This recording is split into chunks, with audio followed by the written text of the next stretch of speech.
मैं सोनम और आप देख रहे हैं अपना विद्यालय यूट्यूब चैनल। तो आइए शुरू करते हैं आज का वीडियो।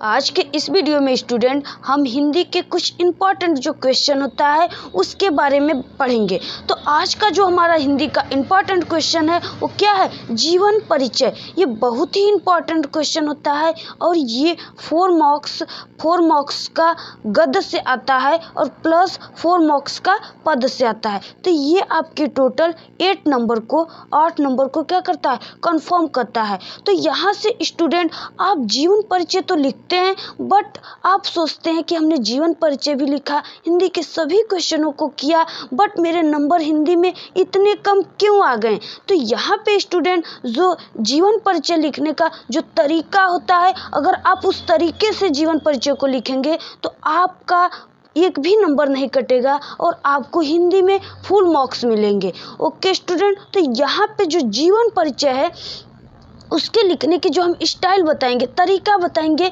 उसको आप देखिए स्टूडेंट, और उसी तरीके से आप लिखेंगे तो आपको ये 4 के 4+ मिलेंगे। ओके, यहाँ पे 8 नंबर क्लियर करने के लिए हिंदी में स्टूडेंट आपको इस वीडियो को लास्ट तक देखना होगा। अगर वीडियो पसंद आए तभी वीडियो को लाइक कीजिएगा स्टूडेंट। अगर आप हमारे चैनल पर नए हैं तो प्लीज़ स्टूडेंट आप हमारे चैनल को सब्सक्राइब कर दीजिए। और यहाँ पे अब क्वेश्चन स्टूडेंट जो होता है जीवन परिचय से संबंधित वो किस प्रकार आता है, तो इस बोर्ड एग्जाम के पेपर में हम देखेंगे। तो यहाँ पे स्टूडेंट होता है क्वेश्चन, निम्नलिखित में से किसी एक कवि का साहित्यिक परिचय देते हुए साहित्यिक परिचय देते हुए उनकी प्रमुख कृतियाँ का उल्लेख कीजिए। यहाँ पे स्टूडेंट कोष्ट में दिया होता है अधिकतम शब्द सीमा 80 शब्द। 80 शब्द का 80 वर्ड का होता है।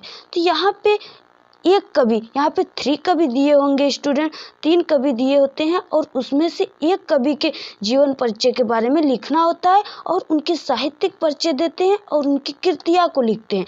तो यहाँ पे जीवन परिचय लिखोगे आप तो 2 मार्क्स मिलेंगे और इसके साहित्यिक परिचय और इनकी कृतियाँ को लिखेंगे तो 2 मार्क्स इन पे मिलेंगे, टोटल 4 मार्क्स मिलते हैं। ये गद्य का है, ये स्टोरी पद का है और आपको गद्य में भी 4 मार्क्स के आते हैं जीवन परिचय लिखने के लिए और इसमें पद में भी आते हैं। तो यहाँ से आपका 8 नंबर क्लियर होगा इस जीवन परिचय से। तो जीवन परिचय जो लिखने की तरीका होती है स्टूडेंट, हम उसको बताएंगे, बीच बीच में आपको बोर्ड एग्जाम से रिलेटेड कुछ क्वेश्चनों को भी बताएंगे। तो आप इस वीडियो को लास्ट तक देखिएगा। तो यहाँ पे स्टूडेंट हम एक बहुत ही इम्पॉर्टेंट जो आपके बोर्ड एग्जाम में ये जरूर आएगा वो है रामधारी सिंह दिनकर। ओके, ये रामधारी सिंह दिनकर का जन्म बहुत ही इम्पॉर्टेंट है, ये आपके बोर्ड एग्जाम में जरूर आएगा स्टूडेंट। तो यहाँ पे रामधारी सिंह दिनकर का अब हम जीवन परिचय देखेंगे। तो यहाँ पे इनके जीवन परिचय को किस प्रकार लिखेंगे स्टूडेंट कि आपको फुल मार्क्स मिलेंगे। तो यहाँ पे जीवन परिचय, यहाँ पे आप ब्लैक पेन से यहाँ पे रामधारी सिंह दिनकर डालेंगे और यहाँ पे ब्लैक स्केच से आप बोर्ड एग्जाम में ब्लैक या ब्लू स्केच के अलावा और किसी भी स्केच का यूज नहीं करेंगे। ओके, तो यहाँ पे जीवन परिचय, यहाँ पे ब्लैक स्केच से क्या करेंगे, हेडिंग डालेंगे। फिर उसके बाद स्टूडेंट यहाँ पे जीवन परिचय हेडिंग डालेंगे और यहाँ पे देखिए एक कोष्ट बना लेंगे, एक कोष्टक में करके इसको ऐसे लिखेंगे स्टूडेंट। तो यहाँ आपको जो बोर्ड एग्जाम के कॉपी को चेक करने वाले टीचर होते हैं वो आपके इतने लॉन्ग जीवन परिचय को नहीं पढ़ते हैं स्टूडेंट, आपके सिर्फ इसी कोष्टक में जो लिखा होता है उसी को पढ़ते हैं। अगर आपका स्टूडेंट इसे आप इस कोष्टक में सही लिखेंगे तो आप यहाँ पे कुछ भी लिखे होते हैं स्टूडेंट, इसको बोर्ड एग्जाम के टीचर नहीं पढ़ते, सिर्फ क्या पढ़ते, कोष्टक में लिखा हुआ। तो इस कोष्टक को क्या करना पड़ेगा, आपको आकर्षक बनाना पड़ेगा, जिससे कि नाम यहाँ पे जैसे हो गया नाम, तो इसको जो स्टूडेंट नाम है इसको क्या करोगे आप, वो हाईलाइट होता है ग्रीन कलर का हाईलाइटर से आप इसको क्या करेंगे, वो येलो कलर का होता है स्टूडेंट सुगा पंछी कलर का, तो उस हाइलाइटर से इसे क्या करते हैं कलर कर दोगे तो ये और हाईलाइट दिखने लगेगा। तो यहाँ पे हमने नहीं किया है, आप इसके आपके पास होगा आप कर लीजिएगा। ओके, आप लोग खरीद लीजिएगा। तो यहाँ पे नाम किसका है, रामधारी सिंह दिनकर, ये बहुत इंपॉर्टेंट है हमने बताया। और जन्म स्थान यहाँ पर आप हेडिंग डालोगे ब्लैक ब्लैक पेन से जन्म स्थान हेडिंग डालकर, ब्लू पेन से आप लिखोगे 1908 ईस्वी को सिमरिया जिला मुंगेर बिहार में इनका जन्म हुआ था। किनका? रामधारी सिंह दिनकर का। फिर यहाँ पे आप पिता का नाम लिखोगे श्री रवि सिंह। ओके, इनका पिता का नाम क्या था? श्री रवि सिंह। माता का नाम श्रीमती मनरूप देवी था। और इनकी कृतियाँ, ये कृतियाँ बहुत ही इंपॉर्टेंट है स्टूडेंट। इनकी कृतियाँ उर्वशी, कुरुक्षेत्र और रेणुका। फिर उसके बाद लास्ट में इनकी क्या लिखोगे आप? मृत्यु लिखोगे 1974 ईस्वी में। तो इस प्रकार आप ये लिखोगे। ये हो गया हमारा फर्स्ट टॉपिक। और फिर उसके बाद स्टूडेंट यहाँ पे जो होता है जीवन परिचय, तो यहाँ पे आपको क्या करना पड़ेगा? कुछ इनके बारे में तेजस्वी लिखना पड़ेगा, उत्साहित आकर्षक चीज को लिखना पड़ेगा। ओके, तो यहाँ पे आप लिखोगे राष्ट्रीय भावनाओं के ओजस्वी। यहाँ पे क्या? राष्ट्रीय भावनाओं के ओजस्वी तथा राष्ट्रीय सेवक कवि रामधारी सिंह दिनकर। इसे राष्ट्रीय इन्हें क्यों कहा गया स्टूडेंट? क्योंकि ये राष्ट्र से संबंधित प्रेरणा देते थे, राष्ट्र से संबंधित रचनाएं करते थे, इसलिए इन्हें राष्ट्रीय कवि कहा गया। तो राष्ट्रीय भावनाओं के ओजस्वी, देखिए कितनी अच्छी बात है। राष्ट्र की भावनाओं के ओजस्वी तथा राष्ट्रीय सेवक कवि रामधारी सिंह दिनकर जी का जन्म कहाँ हुआ था? जन्म बिहार के मुंगेर। तो यहाँ पे देखिए स्टूडेंट, जैसे हमने यहाँ पे का जन्म बिहार, तो यहाँ पे बिहार को किससे लिखा हमने? ब्लैक पेन से लिखा। और मुंगेर, तो यहाँ पे आप इसमें लिखे तो ठीक है स्टूडेंट, यहाँ पे भी आप ब्लैक पेन का यूज करेंगे तो ये ज़्यादा आकर्षक दिखेगा। का जन्म बिहार के मुंगेर जनपद के सिमरिया गांव में 30 ओके स्टूडेंट 30 सितंबर या 23 सितंबर, दो होते हैं स्टूडेंट, दो इनके में जन्म हुआ है, 23 सितंबर या 30 सितंबर। ओके, तो यहाँ पे आप 23 सितंबर ही लिखिएगा। कहीं कहीं बुक में कोई 30 सितंबर भी बताता है। तो यहाँ पे 23 सितंबर सन 1908 ईस्वी में हुआ था इनका जन्म। 23 सितंबर सन 1908 ईस्वी में हुआ था। किनका? रामधारी सिंह दिनकर का। इनके पिता का नाम श्री रवि सिंह और माता का नाम श्रीमती मनरूप देवी था।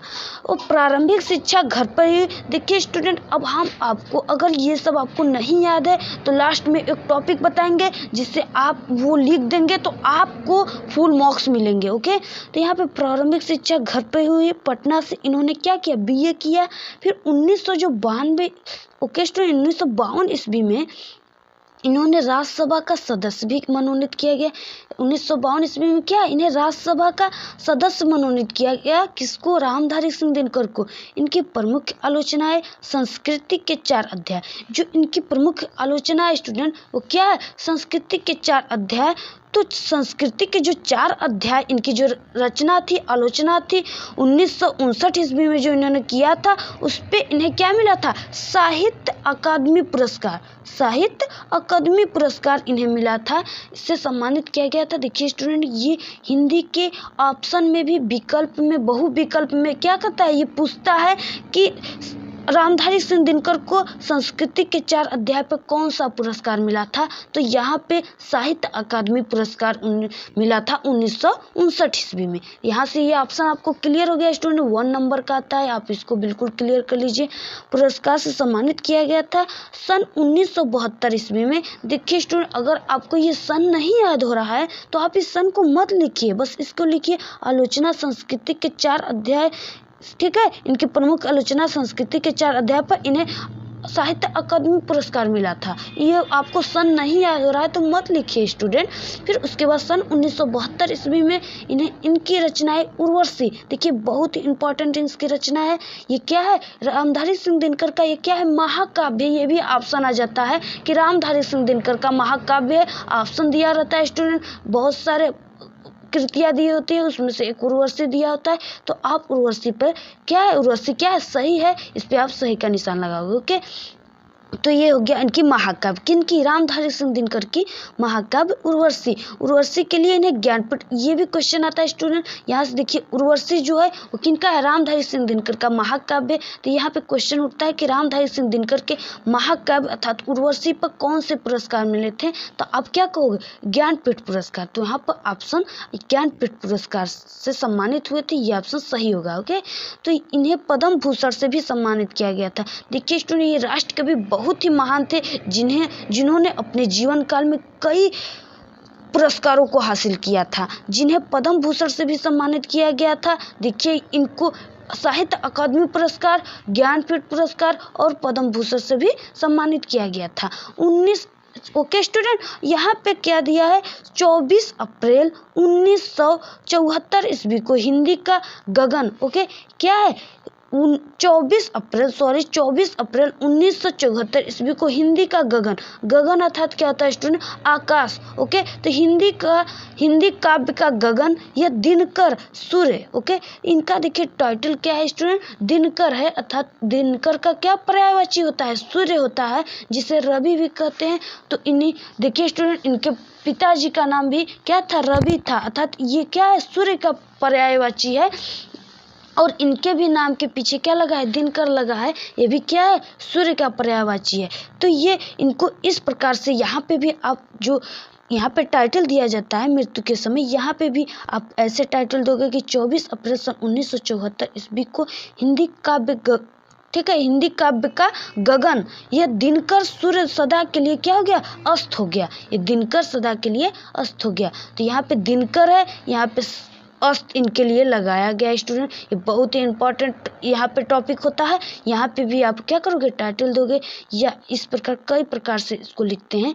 यहाँ पे जैसे करता है कि हिंदी काव्य का गगन, यह ओके, यह सदा के लिए चीर निद्रा में सो गए, सदा के लिए भारत माँ की गोद में सो गए। यहाँ पे कई टाइटल दिया जा सकता है, ओके। यहाँ पे यह है कि दिनकर जी काव्य गगन का यह दिनकर सदा के लिए अस्त हो गया, ये दिनकर है, सूर्य है, क्या हो गया, सदा के लिए अस्त हो गए।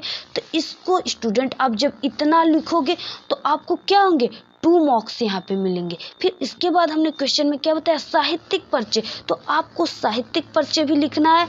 तो जो साहित्यिक परिचय होता है स्टूडेंट, यहाँ पे जो साहित्यिक परिचय किसे कहते हैं, जैसे इन्होंने अपने जीवन काल में कितने पुरस्कार को पाया है, ओके, और ये क्या क्या, जैसे आलोचना, कहानी, उपन्यास, ये सब कितने भी रचनाएं लिखे हैं, महाकाव्य लिखे हैं, यही होती है नहीं साहित्यिक योगदान, ओके। तो यहाँ पे आप यही सब लिखोगे कि इन्होंने रामधारी सिंह दिनकर क्या थे, छायाउदोत्तर काल एवं प्रतिवादी कवियों में से सर्वश्रेष्ठ कवि थे। दिनकर जी ने राष्ट्र प्रेम, हमने बताया कि राष्ट्र से प्रेरणादायक कृतियाँ लिखते थे, इसलिए इन्हें राष्ट्र कवि अर्थात राष्ट्र प्रेम, लोक प्रेम आदि विभिन्न विषयों पर रचनाएं की। इन्होंने अपने जीवन काल में कहानी, आलोचना, उपन्यास, महाकाव्य आदि में वीरता हासिल किया। उर्वशी महाकाव्य पर इन्होंने ज्ञानपीठ पुरस्कार पाया, हमने पहले ही बताया, तथा साहित्य अकादमी पुरस्कार से भी सम्मानित हुए, ठीक है। संस्कृति के 4 अध्याय पर क्या इन्हें मिला था, साहित्य अकादमी पुरस्कार। तो यही हो गया इनकी साहित्यिक योगदान स्टूडेंट। साहित्यिक योगदान में अर्थात हमने बता दिया कि साहित्यिक योगदान में क्या हो गया, वही सब लिखते हैं कि ये इनको ज्ञानपीठ पुरस्कार उर्वशी पर मिला था, साहित्य अकादमी पर भी साहित्य अकादमी पुरस्कार भी इन्हें मिला था, ओके। और इन्होंने उपन्यास लिखा था, कहानी लिखे थे, महाकाव्य लिखे थे, आलोचना लिखे थे, और इनकी कृतियाँ वगैरह वगैरह ये सब लिख देना, ओके। तो यही होता है साहित्यिक योगदान। फिर उसके बाद स्टूडेंट यहाँ पे हमने बताया कि आप साहित्यिक योगदान लिखोगे तो आपको 1+ मिलेगा, फिर इसके बाद +1 इनके कृतियों पर मिलता है। तो यहाँ पे आप ब्लैक स्केच से हेडिंग डालकर कृतियाँ, ओके। तो कृतियाँ इनकी क्या क्या है, उर्वशी, यहाँ पे 2 कृतियाँ, सिर्फ आप 2 कृतियाँ लिख देंगे तो आपको 1 मार्क्स मिलेंगे, ओके। और 1 कृतियाँ लिख देंगे फिर भी आपको 1 ही मार्क्स मिलेंगे। तो यहाँ पे हमने कई कृतियाँ लिखी हैं जो आपको सरल पड़े स्टूडेंट, सभी को याद कर लीजिए, क्योंकि ये ऑप्शन में भी आता है कि यहाँ पे रामधारी सिंह दिनकर की कौन सी कृतियाँ हैं। तो यहाँ पे आप अगर कृतियों को याद किए रहेंगे तभी तो ऑप्शन 1 नंबर का सही करेंगे स्टूडेंट। तो इसलिए हमने कई कृतियों को लिखा है। उर्वशी फर्स्ट कृतियाँ इनकी, उर्वशी, परशुराम की प्रतीक्षा, कुरुक्षेत्र, रेणुका, हुंकार, संस्कृति के 4 अध्याय आदि इनकी प्रमुख कृतियाँ हैं, ओके स्टूडेंट। तो ये हो गया इनकी कृतियाँ। अब बात हुई स्टूडेंट, हमने बताया कि वीडियो में हम आपको लास्ट में बताएंगे कि अगर आप इनके यहाँ पे आपको जन्म स्थान बिल्कुल सही स्टूडेंट, कुछ भी हो जाए लेकिन आप जन्म स्थान बिल्कुल सही लिखिएगा, माता पिता और इनकी कृतियाँ को, ओके। लेकिन स्टूडेंट जो यहाँ पे आपको हमने बताया कई सारे चीज़, ओके। तो यहाँ पे तो जन्म स्थान अपने जो लिखा है लिख दीजिएगा स्टूडेंट। फिर उसके बाद यहाँ पे स्टूडेंट अगर आपको कुछ नहीं आता है, नहीं याद आ रहा है कि इन्होंने ऐसे 1992 ईस्वी में राज्यसभा से सदस्य बने, ओके, ये सब आपको नहीं याद आ रहा है स्टूडेंट, तो यहाँ पे आप अपने ही बारे में ही लिख दीजिए, लेकिन इसमें क्या कर दीजिए, आप लिख दीजिए यहाँ पे आप अपना ही परिचय दे दीजिए। सिर्फ इनके नाम को सही लिखिए, इनके जन्म स्थान को सही लिखिए, माता पिता के नाम कृतियों को सही लिखिए कोष्टक में यहाँ पे बना के स्टूडेंट, और इसमें आप अपने ही परिचय को लिख दीजिए, अपना ही परिचय लिख दीजिए। फिर भी आपका ये बोर्ड एग्जाम के टीचर को इतना टाइम नहीं है कि वो एक एक शब्द आपका पढ़े। ओके, तो इस प्रकार आप जीवन परिचय को इस प्रकार आप आकर्षक बनाएंगे और लिखेंगे तो आपको क्या मिलेंगे, फुल मार्क्स मिलेंगे। तो ये आपके गद्य और पद्य दोनों में से आता है स्टूडेंट। गद्य के 3 लेखक दिए होते हैं, उनमें से एक लेखक का लिखना होता है तो 4 मार्क्स मिलेंगे। अगर पद का है तो उसमें से भी 3 लेखक दिए होते हैं, एक लेखक का लिखना होता है, वहाँ पे भी आपको 4 मार्क्स। अर्थात ये हिंदी का एक टॉपिक आपको कितने 8 मार्क्स तैयार करेंगे, जिसमें से हमने आपको कई ऑप्शन भी बताया कि ये इस प्रकार के ऑप्शन आते हैं। अर्थात इनमें से आपको पूरे 10 मार्क्स तैयार होंगे। तो हिंदी में 10 मार्क्स लाना बहुत कठिन होता है स्टूडेंट। अगर आप इस प्रकार जीवन परिचय लिखेंगे तो आपको पूरे के पूरे टोटल मार्क्स मिलेंगे और आपके कन्फ्यूजन दूर हो जाएंगे। आप सबसे अलग लिखोगे स्टूडेंट तो आपको अच्छे मार्क्स मिलेंगे। तो आज के इस वीडियो में इतना ही स्टूडेंट। अगर आपको वीडियो पसंद आए तो वीडियो को लाइक कर दीजिएगा स्टूडेंट। इसी प्रकार से इम्पॉर्टेंट क्वेश्चनों का chemistry, Hindi, biology and physics and other subject जैसे मैथमेटिक्स वगैरह, ओके, तो इन सभी क्वेश्चनों का इम्पॉर्टेंट क्वेश्चन हमारे यूट्यूब चैनल अपना विद्यालय पर पढ़ाया जा रहा है स्टूडेंट। आप हमारे चैनल को सब्सक्राइब कीजिए और सभी सब्जेक्टों के इम्पॉर्टेंट क्वेश्चन, इम्पॉर्टेंट टॉपिक को पढ़िए जो बोर्ड एग्जाम से रिलेटेड है। अगर हमारा वीडियो आपको पसंद आए तो प्लीज हमारे वीडियो को लाइक करें और हमारे चैनल को सब्सक्राइब करें और बेल आइकन के आल पे जरूर प्रेस करें, जिससे कि हमारे द्वारा भेजी गई सारे वीडियो की नोटिफिकेशन आपको आसानी से मिल सके। और हाँ, कमेंट करना ना भूलें। Thank you.